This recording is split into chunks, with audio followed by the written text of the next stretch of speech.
بسم اللہ الرحمن الرحیم۔ رب اشرح لی صدری ویسر لی امری واحلل عقدۃ من لسانی یفقہوا قولی۔ جی اسٹوڈنٹس، السلام علیکم، کیسے ہیں آپ لوگ؟ اللہ تعالیٰ سے امید ہے خیریت سے ہوں گی۔ آج ہم انشاءاللہ اسلامیات میں جزء ثانی من ہدی الحدیث میں سے حدیث نمبر 1 اور 2 پڑھیں گے انشاءاللہ۔ اور آپ کو پتہ ہے 9th کلاس میں آپ نے حدیث جو 1 سے 10 تک پڑھنی ہے ترجمہ اور تشریح کے ساتھ۔ تو سب سے پہلے تو ہمیں حدیث کے بارے میں پتہ ہونا چاہیے کہ یہ لفظ حدیث ہم کب بولتے ہیں۔ آپ کو پتہ ہے جن باتوں کا تعلق ہمارے پیارے نبی حضرت محمد صلی اللہ علیہ وآلہ وسلم سے ہوتا ہے اس کو ہم حدیث کہتے ہیں۔ جو الفاظ ہمارے پیارے نبی صلی اللہ علیہ وسلم نے بیان فرمائے ہیں، بہت سے صحابہ کرام اس وقت حضور پاک صلی اللہ علیہ وسلم کے پاس جاتے تھے، ان سے پوچھتے تھے بہت سے مسائل، تو پیارے نبی صلی اللہ علیہ وسلم ان کو مسائل کو حل کرتے تھے، ان کو بتاتے تھے کہ یہ کام کرو گے یہ زیادہ بہتر ہے، تو اس کو حدیث کہا جاتا ہے۔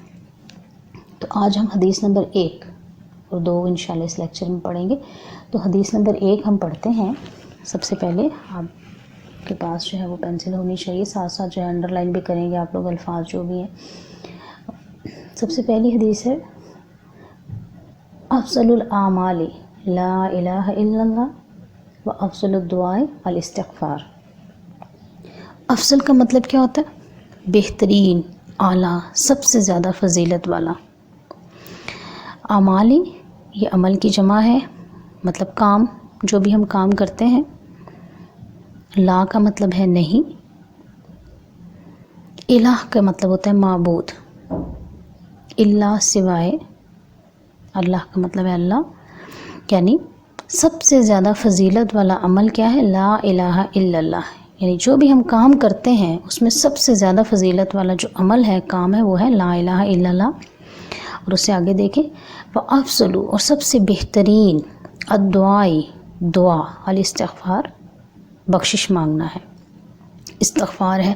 بہت سی دعائیں ہم اللہ تعالیٰ سے کرتے ہیں، لیکن سب سے بہترین دعا ہمارے پیارے نبی صلی اللہ علیہ وآلہ وسلم کا ارشاد ہے اپنے گناہوں پر اللہ تعالیٰ سے توبہ کرنا ہے، استغفار کرنا ہے۔ تو پہلے میں اس کی ذرا ریڈنگ کروں گی، پھر اس کے بعد انشاءاللہ آپ کو بتاتی ہوں اس کے بارے میں۔ تو حضور اکرم تشریح پہ دیکھیں، لکھا ہوا ہے ہمارے حضور اکرم صلی اللہ علیہ وسلم کی اس حدیث مبارکہ کے 2 حصے ہیں۔ پہلے حصے میں اللہ تعالیٰ کی توحید کے اقرار کو سب سے زیادہ فضیلت والا عمل قرار دیا گیا ہے۔ توحید کیا ہوتا ہے؟ اللہ کو ایک ماننا۔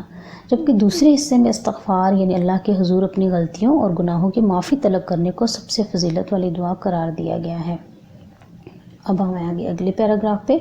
حدیث کے پہلے حصے میں ارشاد ہے افضل الاعمال لا الہ الا اللہ، یعنی اللہ کے سوا کسی دوسرے کو الہ نہ ماننے کا اقرار کرنا، اور عمل سے اس عقیدے کا اظہار، عمل کرنا بہت ضروری ہے۔ ہم زبان سے بے شک کہتے رہیں، جب تک ہم عمل نہیں کریں گے تو وہ عمل جو ہمارا کام ہے، یہ جو بات ہے، وہ قابل قبول نہیں ہوگی۔ تو عمل سے اس عقیدے کا اظہار سب سے فضیلت اور عظمت والا عمل ہے۔ لا الہ الا اللہ میں لفظ الہ سے مراد ایسی ذات ہے جس کی عبادت کی جائے، ٹھیک ہے، جس سے بے پناہ محبت ہو اور عقیدت ہو، وہ اللہ تعالیٰ ہی کی ذات ہے، جس نے ہمیں پیدا کیا، ہمیں عقل اور بصیرت عطا کی، ہمیں نہ صرف زندگی دی بلکہ زندگی کی تمام نعمتیں عطا کی۔ قرآن میں ہے نا اللہ تعالیٰ کے ارشاد کی کس کس نعمت کو جھٹلاؤ گے؟ تو ہمیں چاہیے کہ اپنے قول اور فعل، یعنی زبان سے بھی اقرار کریں اور اپنے عمل سے بھی یہ دکھائیں کہ اسی ذات کو الہ مانیں، اسی کی عبادت کریں اور اسی سے سب سے زیادہ محبت کریں۔ تو یہ جو حدیث میں یہ 2 حصے ہیں، اس کا پہلا حصہ جو ہے جس میں ہم پڑھتے ہیں، دیکھیں لا الہ الا اللہ محمد رسول اللہ، ہم یہ پڑھ کے ہی اپنے اسلام میں داخل ہوتے ہیں، ٹھیک ہے۔ جب تک یہ کلمہ نہیں پڑھیں گے تو ہم اسلام میں داخل ہی نہیں ہوں گے، اور اسلام میں داخل ہونے کے لیے عقیدہ توحید کا اقرار کرنا پڑتا ہے۔ جتنے انبیاء علیہ السلام آئے، آپ کو پتہ ہے کہ اس دنیا میں اللہ تعالیٰ نے 1,24,000 پیغمبر بھیجے ہیں، تو سب نے جو ہے وہ اپنی تبلیغ کا آغاز توحید سے کیا تھا۔ اور آپ کو پتہ ہے ہمارے پیارے نبی صلی اللہ علیہ وآلہ وسلم نے جب بھی قریش مکہ کو یہ کہا کہ اللہ ایک ہے، تو انہوں نے کیا کہا؟ انہوں نے کہا ہمارے تو 360 بت ہیں، ہم کیسے اس کو چھوڑ کے ایک اللہ کو مان لیں؟ اصل چیز یہ تھی لیکن اس کو ماننا سب سے بڑی چیز کہ ہمارے دل میں شرک نہیں ہونا چاہیے، ہمارے دل میں دنیا کی محبت نہیں ہونی چاہیے، بلکہ اللہ کی محبت ہو اور ہم اس کو عملی طور پر کر کے بھی دکھائیں۔ پھر آپ دیکھیں کہ تمام جو ہے قریش مکہ حضور پاک صلی اللہ علیہ وسلم کے چچا کے پاس چلے گئے تھے کہ آپ کے جو ہیں اپنے بھتیجوں کو منع کریں کہ یہ ہمارے خداؤں کو کچھ نہ کہیں، اگر انہوں نے کچھ کہا تو ظاہر ہے ہم پھر ان کے خدا کو کچھ کہیں گے۔ تو ہمارے پیارے نبی صلی اللہ علیہ وسلم نے کیا فرمایا تھا کہ بے شک یہ میرے ایک ہاتھ پہ چاند اور دوسرے پہ سورج بھی لا کر رکھ دے، پھر بھی میں اس عقیدے کو یا اس بات کو نہیں چھوڑ سکتا، میں کہتا ہوں کہ اللہ ایک ہے، تو یہ کیوں نہیں مانتے یہ چیز؟ تو آپ خود دیکھیں قرآن میں بھی سورہ اخلاص، اس میں دیکھیں سب سے پہلی چیز یہ کہ فرما دیجئے پیارے نبی صلی اللہ علیہ وسلم، اب کہہ دیجئے اللہ ایک ہے، اللہ بے نیاز ہے، نہ اس کا کوئی باپ ہے، نہ وہ کسی کا بیٹا، نہ ہی اس کا ہمسر ہے۔ تو یہ بات جو ہے سب سے پہلی چیز اسلام لانے کے بعد، یعنی اسلام ہم لاتے ہی تب ہیں، کلمہ پڑھتے ہیں تو ہم مسلمان ہوتے ہیں۔ تو اللہ ایک ہے، اللہ کے کسی بھی کام میں کوئی شریک نہیں ہے، یہی چیز ان کو کفار کو جو ہے وہ تکلیف دیتی تھی۔ تو ہمارے پیارے نبی صلی اللہ علیہ وسلم کا ارشاد ہے لا الہ الا اللہ، یعنی توحید کو تمام نیکیوں کی جڑ قرار دیا گیا ہے۔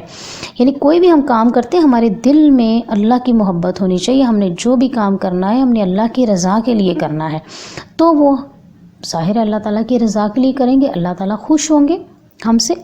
اور اس حدیث میں لا الہ الا اللہ کو سب سے افضل ترین عمل قرار دیا گیا ہے۔ اور حدیث قدسی کیا ہے؟ حدیث قدسی آپ کو پتہ ہے نا، اللہ تعالیٰ کے الفاظ ہوتے ہیں، لیکن ہمیں جو ہے وہ بتاتے ہیں پیارے نبی صلی اللہ علیہ وسلم ہیں کہ اللہ تعالیٰ فرماتا ہے کہ لا الہ الا اللہ میرا قلعہ ہے، اور جو میرے قلعے میں داخل ہو گیا وہ میرے عذاب سے بچ گیا۔ جب ہم لا الہ الا اللہ پڑھ لیتے ہیں تو ہم ایک سرکل میں آ جاتے ہیں، ٹھیک ہے، اور جب ہم وہ کام کریں گے جو کہ پیارے ہمارے اللہ تعالیٰ نے ہمیں حکم دیا ہے، ہمارے پیارے نبی صلی اللہ علیہ وآلہ وسلم نے ہمیں بتایا ہے، تو ظاہر ہے وہ انسان جو ہے وہ اللہ تعالیٰ کے عذاب سے بچ جائے گا۔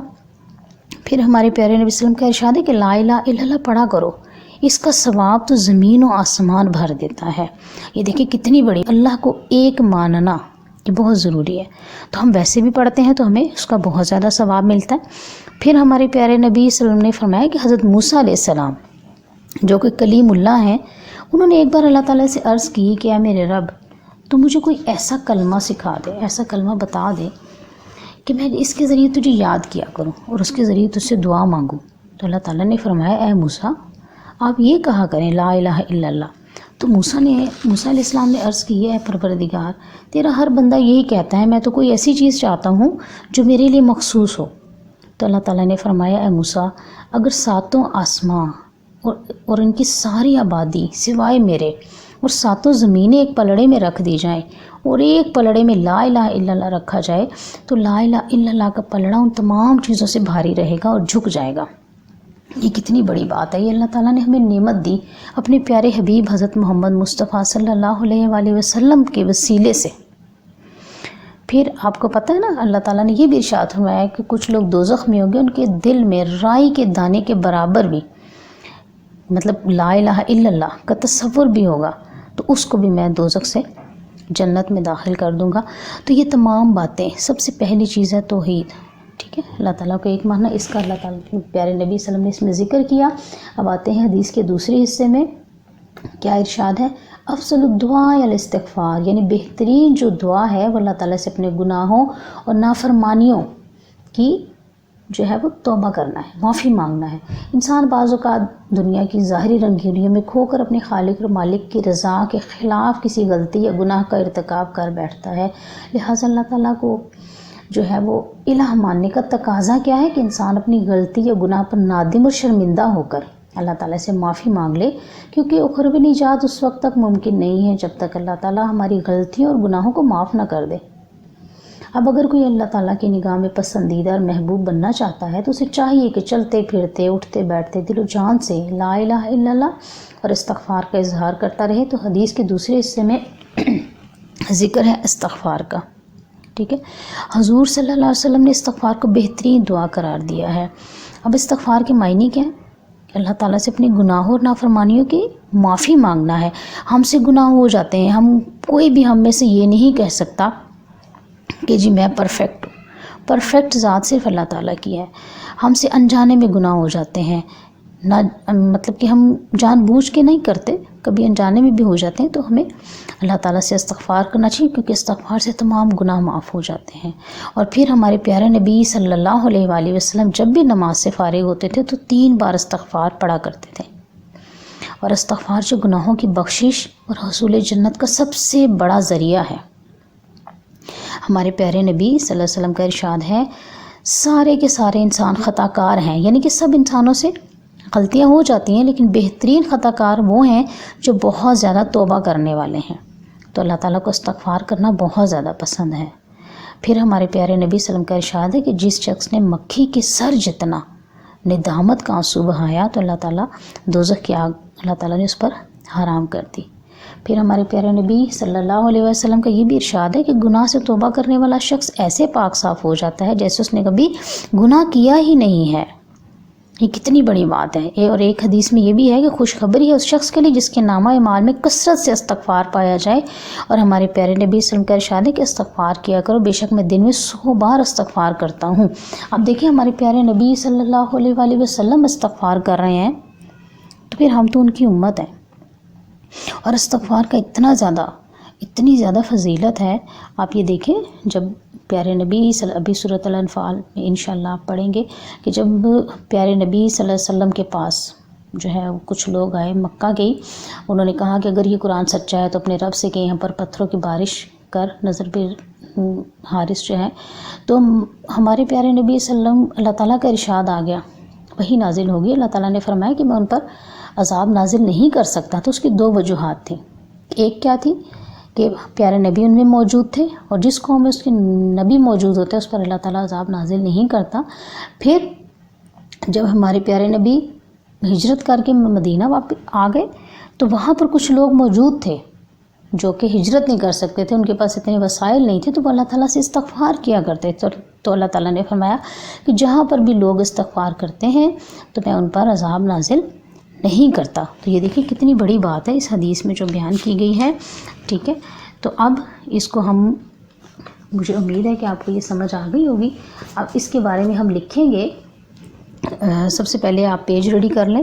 آپ لوگ لکھیں گی حدیث، پھر لکھیں گے اس کا ترجمہ، اور اس کے بعد آئیں گے جو ہے اس کا فرسٹ تشریح کی ہیڈنگ لکھیں گے، اور سب سے پہلا پیراگراف آپ لکھیں گی. ٹھیک ہے، سب سے پہلا پیراگراف، اور اس کے بعد آپ لکھیں گی دوسرا پیراگراف، اور اس کی ہیڈنگ آپ لکھ لیں گی افضل الاعمال لا الہ الا اللہ کی فضیلت. ٹھیک ہے، افضل الاعمال لا الہ الا اللہ کی فضیلت آپ لکھ لیں گی ہیڈنگ. اور پھر یہ اب لکھا ہوا نا حدیث کے پہلے حصے میں ارشاد ہے، یہاں سے لے کے اور زیادہ محبت کریں، یہ پورا پیراگراف اس میں آئے گا تشریح میں. ٹھیک ہے، اس کے بعد آپ لکھیں گی ہیڈنگ لا الہ الا اللہ کی اہمیت قرآن و حدیث کی روشنی میں. لا الہ الا اللہ کی اہمیت قرآن و حدیث کی روشنی میں. اب یہ میں آپ کو ڈکٹیٹ کرواتی ہوں. ہیڈنگ لکھ لی. اس کے بعد آپ لکھیں گی لا الہ الا اللہ یعنی توحید کو اسلام میں بڑی اہمیت اور فضیلت حاصل ہے. توحید اسلام کی روح اور جان ہے. قرآن میں اللہ تعالیٰ کا ارشاد ہے. اب یہ سورۃ اخلاص کا ترجمہ آپ لکھیں گے. اے نبی صلی اللہ علیہ وآلہ وسلم کہہ دیجئے اللہ ایک ہے، اللہ بے نیاز ہے، نہ اس کا کوئی باپ ہے اور نہ وہ کسی کا بیٹا اور نہ کوئی اس کا ہمسر ہے. اس کو انورٹڈ کاماز میں لکھ لیجئے گا. اب اس کے بعد آ جائیں اگلی لائن پہ، اور یہ پوائنٹ میں لکھ لیں. یہ پوائنٹ نمبر 1 ہے آپ کا. ٹھیک ہے، سورۃ اخلاص والا. دوسرا پوائنٹ ہوگا حضور صلی اللہ علیہ وآلہ وسلم نے لا الہ الا اللہ یعنی توحید کو تمام نیکیوں کی جڑ قرار دیا ہے. یہ نمبر 2 پوائنٹ ہوگا. حضور صلی اللہ علیہ وسلم نے لا الہ الا اللہ یعنی توحید کو تمام نیکیوں کی جڑ قرار دیا ہے. اس کے بعد نمبر 3 لکھیں گی حدیث قدسی ہے کہ اللہ تعالیٰ فرماتا ہے لا الہ الا اللہ میرا قلعہ ہے، جو میرے قلعے میں داخل ہو گیا وہ میرے عذاب سے بچ گیا. یہ نمبر 3 حدیث ہے. نمبر 4 حدیث ہوگی حضور پاک صلی اللہ علیہ وسلم کا ارشاد ہے کہ لا الہ الا اللہ پڑھا کرو، اس کا ثواب زمین و آسمان کو بھر دیتا ہے. ٹھیک ہے، یہ 4 احادیث آپ لکھ لیں گی اس کے حوالے سے. یہ آ گیا حدیث کا پہلا حصہ. ٹھیک ہے. اب اس کے بعد دوسرا حصہ ہے، اس کی بھی ہیڈنگ آپ لکھیں گی افضل الدعاء الاستغفار. ٹھیک. اور اس کو آپ یہ جو لکھا ہوا نا حدیث کے دوسرے حصے میں ارشاد ہے افضل الدعاء استغفار، اس کو ہیڈنگ بنا لیں گے اور یہاں سے آپ سٹارٹ بھی کریں گے اسی پیراگراف سے. حدیث کے دوسرے حصے میں ارشاد ہے افضل دعا الاستغفار، یعنی بہترین دعا اللہ سے اپنے گناہوں کی معافی مانگنا. یہاں سے لے کر آپ آ جائیں گی معاف نہ کر دے، گناہوں کو معاف نہ کر دے. 4th لائن ہے، 1 2 3 4th لائن ہے معاف نہ کر دے، یہاں تک آپ لکھ لیں گی. ٹھیک. پھر اس کے بعد آپ نے لکھنا ہے حدیث کی روشنی میں استغفار کی اہمیت. احادیث کی روشنی میں استغفار کی اہمیت. اب میں یہ پوائنٹ وائز آپ کو حدیثیں لکھوا دیتی ہوں، اس کو لکھ لیں. حضور صلی اللہ علیہ وآلہ وسلم کا ارشاد ہے سارے کے سارے انسان خطا کار ہیں اور بہترین خطا کار وہ ہیں جو بہت زیادہ توبہ کرنے والے ہیں. یہ پہلی حدیث ہو گئی. پھر نمبر 2 لکھیں گی حضور صلی اللہ علیہ وسلم کا ارشاد ہے کہ جس نے مکھی کے سر جتنا ندامت کا آنسو بہایا اللہ تعالیٰ نے دوزخ کی آگ اس پر حرام کر دی. جس نے مکھی کے سر جتنا ندامت کا آنسو بہایا اللہ تعالیٰ نے دوزخ کی آگ اس پر حرام کر دی. پھر لکھیں گی نمبر 3 حضور صلی اللہ علیہ وسلم کا ارشاد ہے گناہ سے توبہ کرنے والا شخص ایسے پاک صاف ہو جاتا ہے جیسے اس نے کبھی گناہ نہیں کیا. پھر نمبر 4 ہے، ایک حدیث میں ہے خوشخبری ہے اس شخص کے لیے جس کے نامہ اعمال میں کثرت سے استغفار پایا جائے.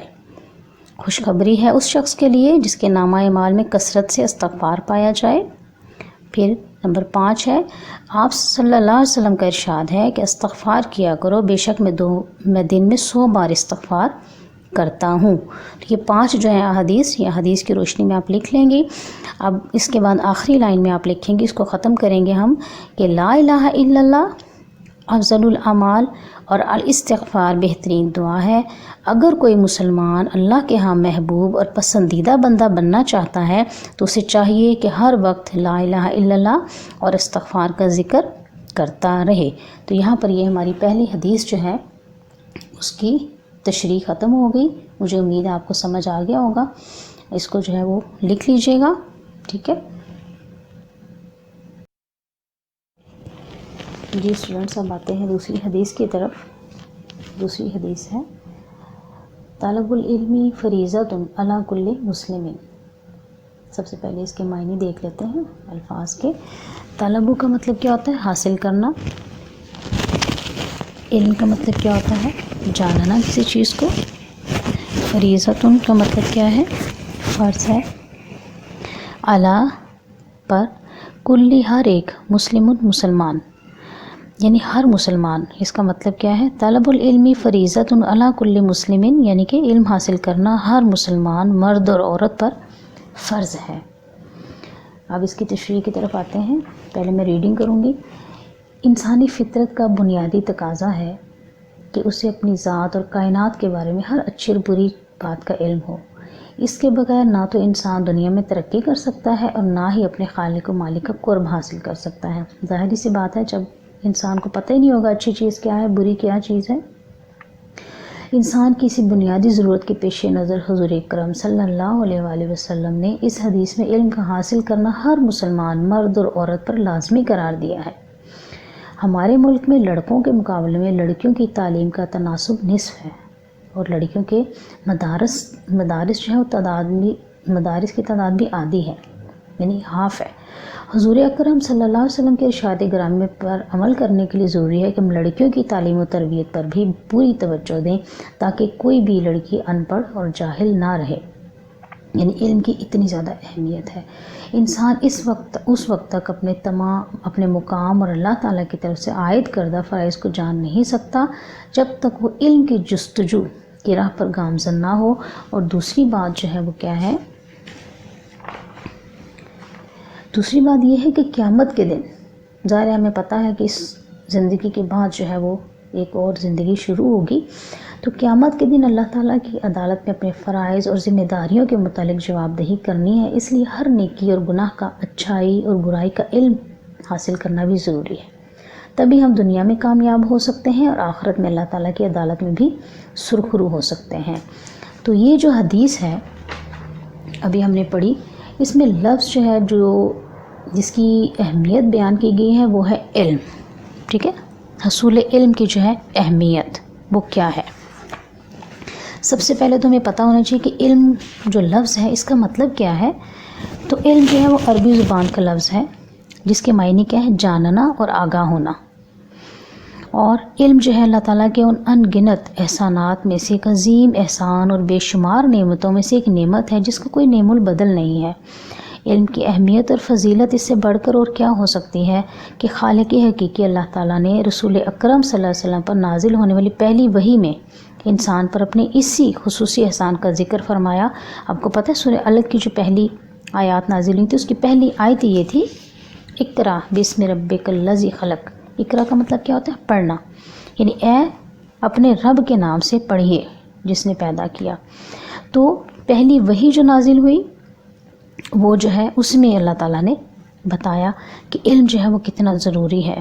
پھر اس کے بعد آپ دیکھتے ہیں کہ سب سے پہلے انسان حضرت آدم علیہ السلام کا معلم جو ہے وہ اللہ تعالیٰ خود ہے۔ اللہ تعالیٰ نے ہی حضرت آدم علیہ السلام کو علم کے زیور سے آراستہ کر کے فرشتوں پر فضیلت بخشی، یعنی کہ ہمیں انسان کو اللہ تعالیٰ نے اشرف المخلوقات بنا دیا۔ جب اللہ تعالیٰ نے، یہ سورہ بقرہ میں ہے کہ اللہ تعالیٰ نے ان کو بہت سی چیزوں کے نام بتائے اور اس کے بعد فرشتوں سے کہا پہلے کہ ان کے نام بتائیں، تو انہوں نے کہا ہم تو نہیں جانتے۔ پھر حضرت آدم علیہ السلام سے اللہ تعالیٰ نے فرمایا کہ آپ ان کو ان چیزوں کے نام بتائیے، تو انہوں نے بتا دیے۔ تو آدم علیہ السلام کو جو علم سکھایا گیا تھا فرشتے اس سے محروم تھے۔ پھر آپ دیکھتے ہیں سورہ رحمان میں پہلی جو بتایا جاتا ہے الرحمن علم القرآن، علامہ کا لفظ آ رہا ہے کہ رحمان تو وہ ہے جس نے اپنے بندے کو قرآن سکھایا۔ اور پھر علم کی اہمیت کا اندازہ آپ اس سے بھی لگا سکتے ہیں کہ پیارے نبی صلی اللہ علیہ وسلم کے دور میں بھی آپ نے سورۃ الانفال بھی پڑھی ہے۔ تو غزوہ بدر جو ہوا ہے، اور غزوہ بدر میں ہوا کیا کہ اس کے بعد جو بھی قیدی جو ہے وہ گرفتار ہوئے نا، تو حضور پاک صلی اللہ علیہ وسلم نے ان سے فرمایا تھا کہ آپ جو فدیہ نہیں دے سکتے تھے، ان سے کہا کہ آپ 10 بچوں کو پڑھنا لکھنا سکھا دیں تو ہم آپ کو آزاد کر دیں گے۔ یعنی کہ علم کی اہمیت اسلام میں دیکھیں کتنی زیادہ ہے، ٹھیک ہے۔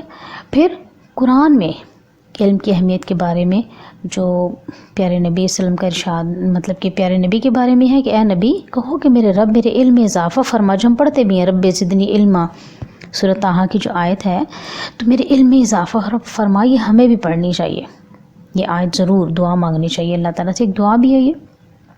پھر اللہ تعالیٰ کا قرآن میں ارشاد ہے ان لوگوں سے کہہ دیجئے کہ کیا جاننے والے اور نہ جاننے والے برابر ہو سکتے ہیں؟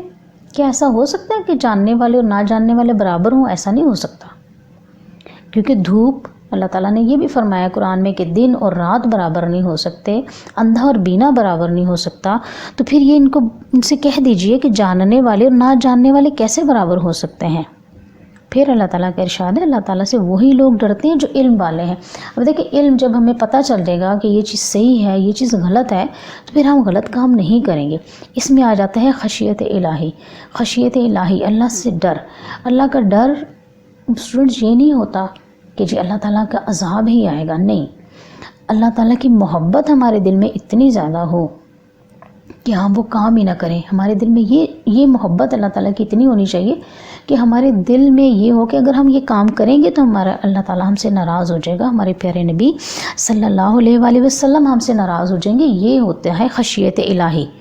جو لوگ یہ کہتے ہیں کہ اللہ کا ڈر ہے، اللہ کا عذاب، ٹھیک ہے، ہر انسان جو ہے لوگ جو اپنی جانوں پر ظلم کرتے ہیں نا، اللہ تعالیٰ تو ظلم نہیں کرتا، اللہ تعالیٰ تو 70 ماؤں سے بڑھ کر اپنے بندے سے محبت کرتا ہے نا۔ لیکن قرآن میں یہی ہے کہ اے پیارے نبی ان سے کہیں کہ یہ خود اپنی جانوں پر ظلم کرتے ہیں، ٹھیک ہے۔ اور پھر اس کے علاوہ ہمارے پیارے نبی صلی اللہ علیہ وسلم کی احادیث، بہت زیادہ احادیث ہیں جس میں ہمارے پیارے نبی صلی اللہ علیہ وسلم نے فرمایا ہے کہ مجھے معلم بنا کر بھیجا گیا، انما بعثت معلما، مجھے معلم بنا کر بھیجا گیا ہے۔ اور پیارے نبی صلی اللہ علیہ وسلم کے استاد کون ہیں؟ اللہ تعالیٰ ہے۔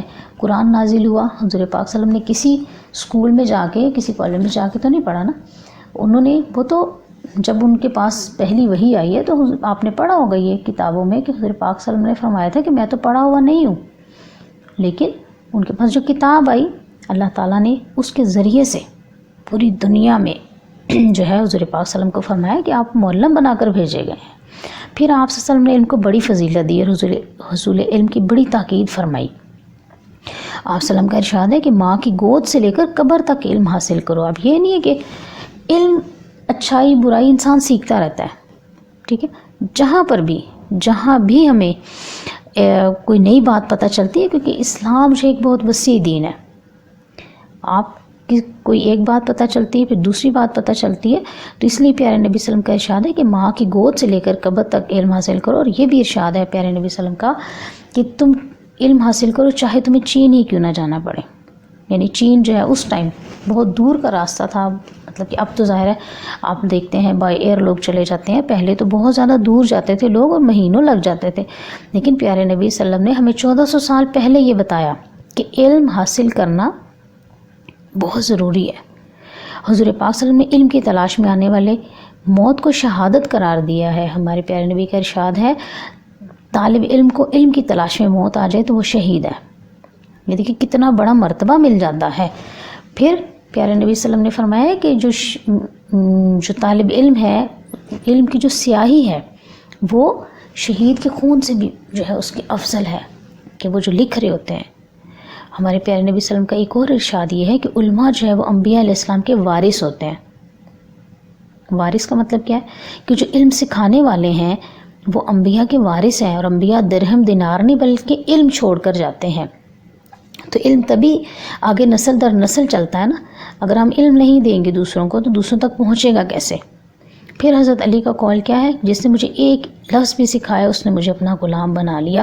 یعنی کہ آپ دیکھیں صحابہ کرام یا آپ لوگ مختلف جو ہے وہ اپنے ہمارے مسلمان جو لوگ ہیں انہوں نے سفر کیا ہے علم حاصل کرنے کے لیے، دنیا کا بھی علم حاصل کیا انہوں نے۔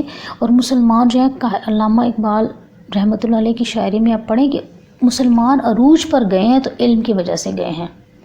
ابھی آپ کو میں نے یہ بھی بتایا کہ حضرت آدم علیہ السلام جو ہیں ان کو فرشتوں پر جو فضیلت ملی ہے وہ علم کی وجہ سے ملی ہے، کیونکہ علم ہمیں پتہ چلتا ہے۔ علم کا مطلب کیا ہے کہ ہمارے رویے میں چینج آ جائے، ہمارے عمل سے پتہ چلے۔ اسلام کا آپ کو پتہ ہے کہ اسلام ایسا دین ہے، عمل کا دین ہے۔ ہمارے عمل سے پتہ چلنا چاہیے کہ ہمارے پاس علم ہے، بیہیویئر ہمارا چینج ہو جائے، ہمارا سلوک دوسروں سے چینج ہو جائے، پتہ چل جائے کہ ہم نے علم حاصل کیا ہوا ہے۔ اگر ہم علم حاصل کر کے بھی جو ہے وہ اگر اللہ کو خوش نہیں کر سکتے، اپنے پیارے نبی حضرت محمد مصطفیٰ صلی اللہ علیہ وآلہ وسلم کو خوش نہیں کر سکتے، تو پھر اس علم کا فائدہ نہیں ہے، کیونکہ اسلام میں عمل بھی ہے۔ علم حاصل کرنا ہے تو اس کو عملی طور پر کر کے دکھائیں گے تو پھر پتہ چلے گا۔ آپ کو پتہ ہے ہمارے جو صحابہ کرام ہیں انہوں نے کوئی یہ ایسے کلاس رومز میں بیٹھ کر جیسے میں آپ کو پڑھا رہی ہوں اور آپ پڑھ رہے ہیں اس طرح سے علم نہیں سیکھا۔ انہوں نے اسلام کو سیکھا ہے تو انہوں نے جنگ کے میدانوں میں جا کر بھی سیکھا ہے۔ شہادتیں ایسے ہی نہیں ہو گئی، کس کے لیے؟ اسلام کی خاطر، ورنہ انہیں کیا مسئلہ تھا کہ وہ گھروں کو چھوڑ کے جا رہے تھے، صرف اسلام کے لیے۔ ہم نے تو کوئی قربانی دی نہیں۔ ہم علم حاصل کریں تو اس کو اپنے اوپر عملی طور پر ہم اس کو کریں گے تو تب ہمیں فائدہ ہوگا، ورنہ ایسے علم کا فائدہ نہیں ہے نا جب تک عملی طور پر نظر نہ آئے کہ ہم مسلمان ہیں۔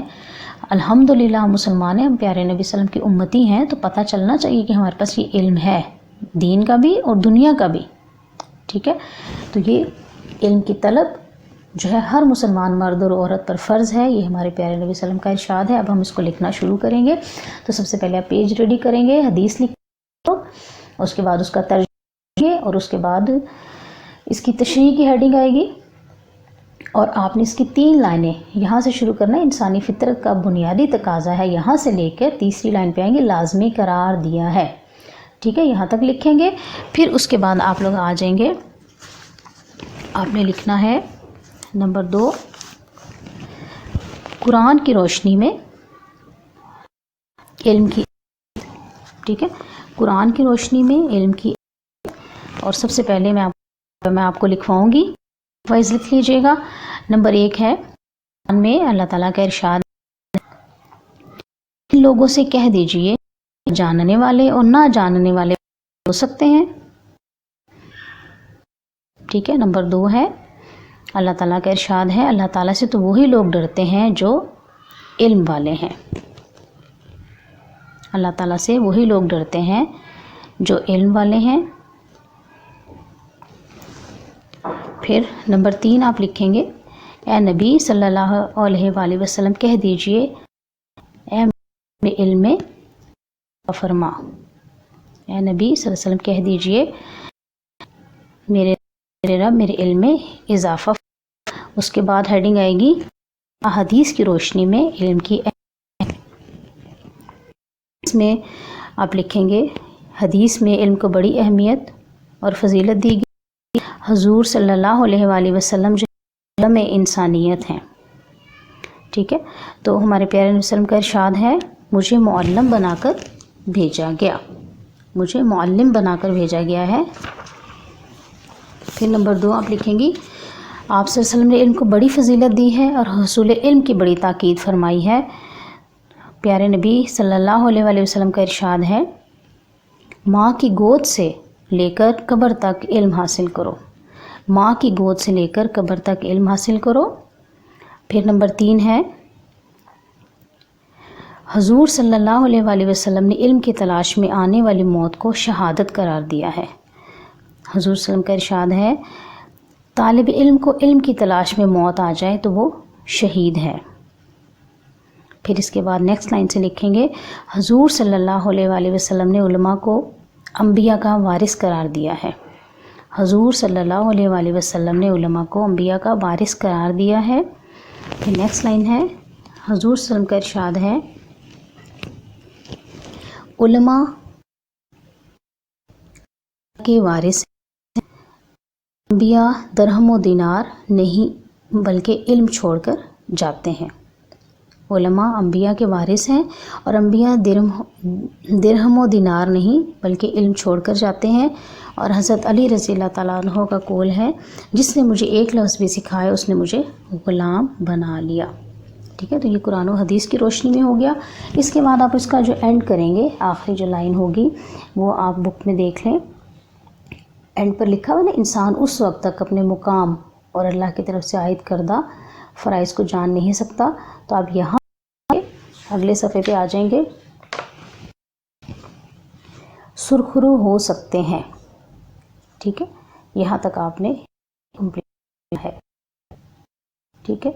امید ہے سمجھ آ اللہ تعالیٰ نصیب